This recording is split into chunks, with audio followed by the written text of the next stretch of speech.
Bonjour tout le monde. La vidéo de cette semaine va porter. Je vais faire d'abord un retour sur les probabilités conditionnelles de la semaine dernière, puis on va refaire quelques exercices. Là. C'est pas un morceau si facile que ça. Donc je vais refaire un petit bout de notes, un petit rappel de notes. Il y aura des exercices à faire là-dessus. Et ensuite, on va voir le concept d'espérance mathématique. Donc les notes sont dans le plan de travail. Vous pouvez les télécharger, les suivre en même temps que moi. Fait que je relirai pas au complet les notes sur les probabilités conditionnelles, là. Juste rappeler, les probabilités conditionnelles, c'est les probabilités qu'un événement se produise, sachant qu'un autre événement s'est déjà produit. OK? Donc, souvent, on a des expériences aléatoires qui ont plusieurs étapes, OK? Et quand on veut calculer les probabilités combinées, c'est-à-dire que, disons que j'ai une urne avec des boules de couleur, des rouges, des bleus, puis des jaunes, puis je veux savoir c'est quoi la probabilité de piger une rouge, puis ensuite une jaune. Ben là, il faut que je fasse un arbre ou il faut que je réfléchisse aux probabilités puis que je les calcule. Mais si je vous dis une probabilité conditionnelle, c'est quoi la probabilité de piger une rouge au deuxième tirage, sachant que j'ai pigé une jaune au premier?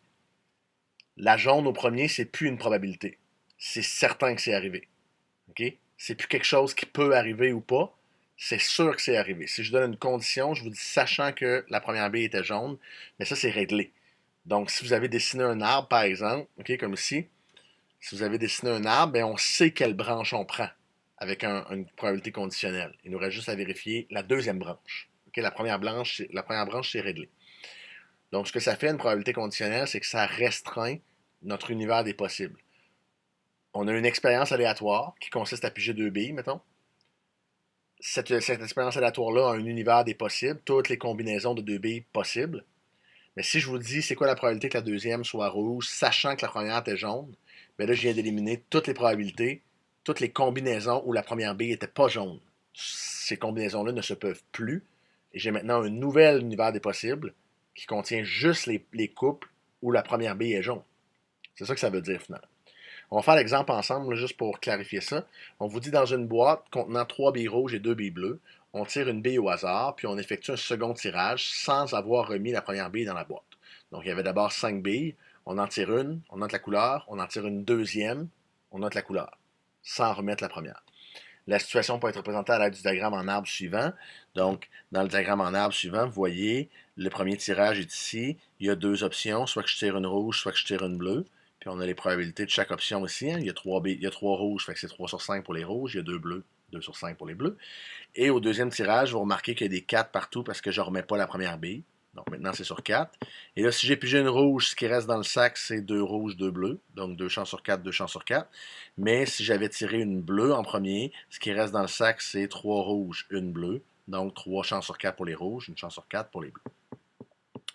Alors la question ici, c'est si je transforme ça en probabilité conditionnelle, euh, la question, ça pourrait être, si on prend la question ici que j'encadre, si la première bille tirée est bleue, quelle est la probabilité qu'on tire une bille rouge au second tirage? Ça, c'est une probabilité conditionnelle. C'est la probabilité que la deuxième soit rouge, sachant que la première était bleue.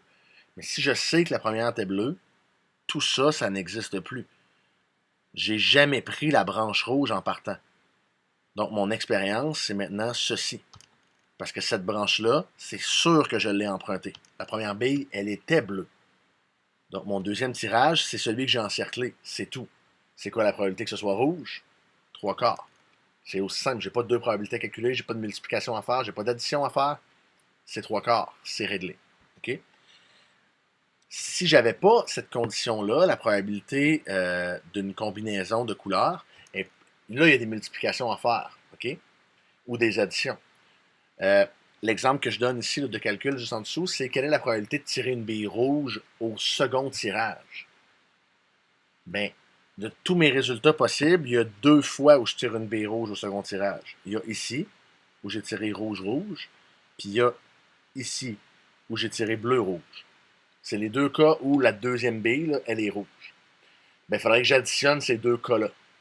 Mon premier cas, le premier encerclé que j'ai fait, mon premier cas, celui-là ici, rouge-rouge, OK?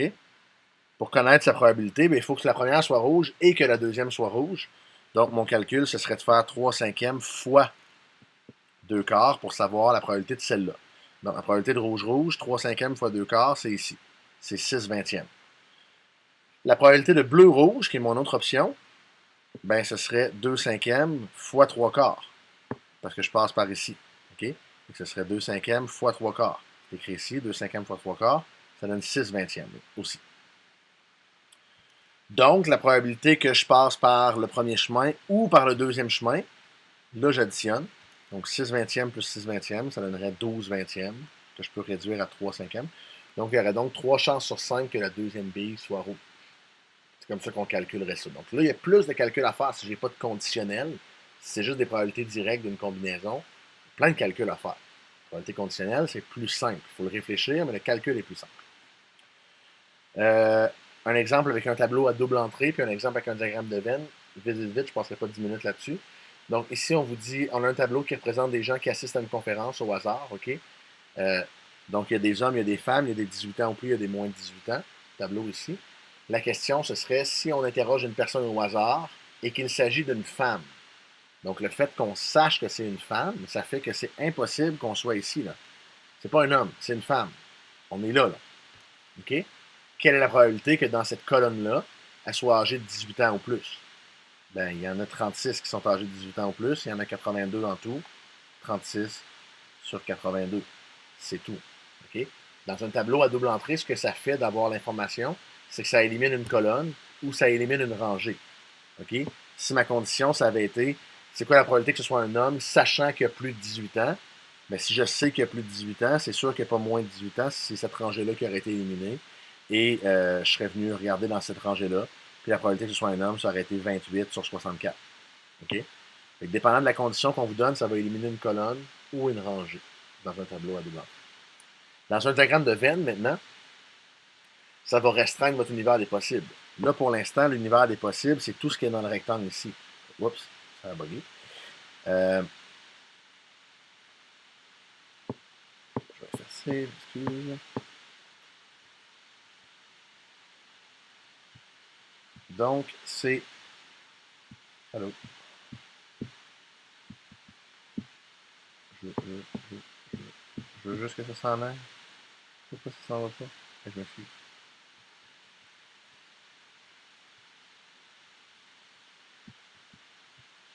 OK, désolé. Donc, dans un diagramme de Venn, mon univers des possibles, c'est tout ça ici. Là. Ça peut être n'importe lequel. Je peux être dans n'importe lequel de ces ensembles-là. OK? Alors ici, on vous dit que c'est des inscriptions à 3 activités au service des loisirs. Donc, il y a 7 personnes, par exemple, qui sont inscrites au théâtre, à l'informatique et à la natation. Il y a 8 personnes qui sont inscrites à la natation et à l'informatique. OK? Il y a, si je vous demandais combien de personnes d'inscrits à la natation, pas juste à la natation, mais à la natation tout court, ben là, il faudrait additionner tout ça. Parce que ces 11 personnes-là sont aussi inscrites à la natation et ne sont pas comptées dans le 75 ici, OK? Vous savez comment ça fonctionne, un diagramme de Venn. Donc, si je vous demandais, par exemple, la probabilité, la question est ici, là, si on choisit au hasard une personne inscrite à l'activité informatique, quelle est la probabilité qu'elle soit aussi inscrite au théâtre? Mais là, ce que je sais, c'est que la personne est inscrite à l'activité informatique. Donc, tout ça maintenant, c'est plus pertinent. Là. C'est quelqu'un qui est là-dedans, donc qui est inscrit à l'informatique. OK?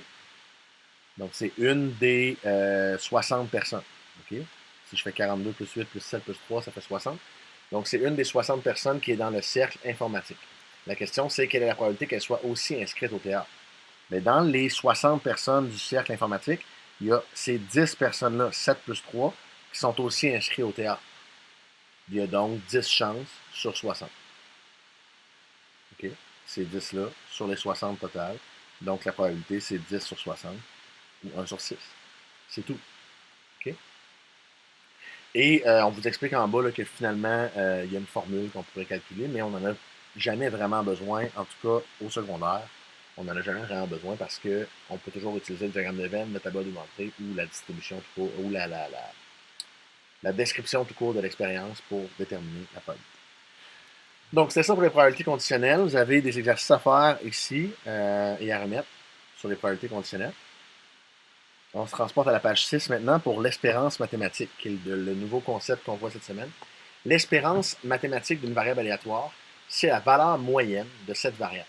Okay? C'est ce qu'on peut espérer obtenir en moyenne à chaque essai quand on répète une expérience plein de fois. Par exemple, si je vous dis on lance un dé, puis on note, puis on note la valeur sur le dé, ben, l'espérance du résultat d'un dé, c'est 3,5. OK? Si on lance un dé plein de fois, la moyenne des résultats obtenus, si on additionne tous les résultats et on divise par le nombre de lancers qu'on a fait, ça va tourner autour de 3,5. C'est ça la moyenne qu'on peut espérer comme résultat d'un dé. Ce qu'on vous dit ici, c'est que de façon générale, l'espérance mathématique se calcule ainsi. On multiplie chacune des valeurs possibles par la probabilité d'obtenir cette valeur. Donc, pour le 3,5 dont je viens de parler, le résultat 1, j'ai une chance sur 6 de l'obtenir. Fait que je ferais une fois une chance sur 6, plus 2 fois une chance sur 6, plus 3 fois une chance sur 6, plus 4 fois une chance sur 6, plus 5 fois une chance sur 6, plus 6 fois une chance sur 6. Et là, ça me donnerait mon espérance. Ça va donner 3,5 si vous faites ce calcul-là. C'est l'étape 2. On dit on fait la somme de tous les produits obtenus et ça donne l'espérance mathématique. Il y a une petite note ici. On vous dit l'espérance mathématique, ce n'est pas nécessairement une valeur qu'on peut obtenir pendant l'expérience aléatoire. L'exemple que je viens de donner sur le dé, 3,5. Je ne roulerai jamais un dé puis ça va me donner 3,5. Ce n'est pas une valeur qui existe dans l'univers des possibles. Fait que ça se peut, ça. L'espérance mathématique, ce n'est pas nécessairement un des résultats possibles de l'expérience. Okay? C'est juste une valeur à long terme. Quand est-ce qu'on se sert de ça, l'espérance mathématique? Donc, ici, l'interprétation de l'espérance, dans les jeux de hasard où il y a de l'argent impliqué. OK? C'est souvent là que ça va servir, l'espérance mathématique. Et il y a 3 cas de jeu, OK? Lorsqu'on mise de l'argent, une mise de départ. Donc, si on vous dit ça coûte 5 jouer à mon jeu de hasard, et voici toutes les choses que tu peux gagner dans toutes les circonstances, ben, on peut calculer l'espérance mathématique d'un jeu comme ça. Et si le jeu va être appelé favorable, si l'espérance mathématique, elle est positive. Donc, ça veut dire que les gains vont être supérieurs aux pertes à long terme. Si vous jouez à un jeu de hasard qui a une espérance de gain positive, jouez-y le plus possible. OK? On va lire l'encadré après, qui dit que les loteries et les jeux de casino sont tous défavorables. Okay? Il n'y a aucun jeu au casino ou à la loterie qui est favorable, même équitable. Ils sont tous des jeux défavorables, c'est-à-dire que plus vous jouez, plus vous allez perdre d'argent. C'est ça le concept. Le but, c'est que c'est favorable pour la maison de jeu. L'Auto-Québec, ils veulent que toute leur loterie soit favorable parce que le but, c'est de faire de l'argent. C'est une espèce de taxe déguisée, finalement. Taxe volontaire. Le cas 2, c'est que le jeu est équitable. Ça veut donc dire qu'on peut espérer gagner autant qu'on perd. Donc, à long terme, on devrait être proche de 0 gain, 0 perte. Et le jeu est défavorable, donc à long terme, on perd. Okay? Donc, les gains sont inférieurs aux pertes. Donc, plus on joue, plus nos pertes s'accumulent. Exemple. Il n'y a rien de mieux qu'un exemple pour montrer ça. Pour connaître l'espérance mathématique de la roue ci-compte, il faut additionner l'espérance de chacun des montants. Donc, imaginez qu'on choisit, on fait tourner la roue là, et que c'est bien équilibré. Donc, on peut s'imaginer que le secteur qui occupe un quart de la roue, ben, il y a une chance sur 4 d'arriver. Puis le secteur qui occupe un huitième de la roue, ben, il y a une chance sur 8 d'arriver. Donc, dans cette roue-là, cette section-là aurait une chance sur 4 d'arriver. Celle-là aurait une chance sur 4. Puis les autres seraient à une chance sur 8. Okay? Parce qu'elle représente un huitième de la roue. Donc, pour calculer l'espérance mathématique de cette roue-là, ce qu'il faudrait faire, c'est prendre chacun des résultats et le multiplier par sa probabilité d'arriver. Donc, il faudrait faire 2 fois un quart, plus 20 fois un huitième, plus 5 fois un huitième, plus 10 fois un huitième, plus 5 fois un huitième, plus 1 fois un quart. Et en additionnant tout ça ensemble, c'est la séquence qui est là, ça va nous donner l'espérance mathématique de la roue. OK?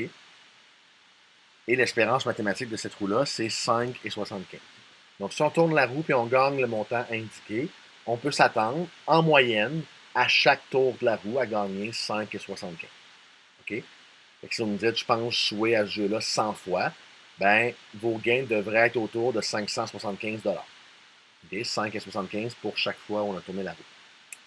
Mais là, je ne vous ai pas dit ça coûtait combien jouer à ce jeu-là. OK?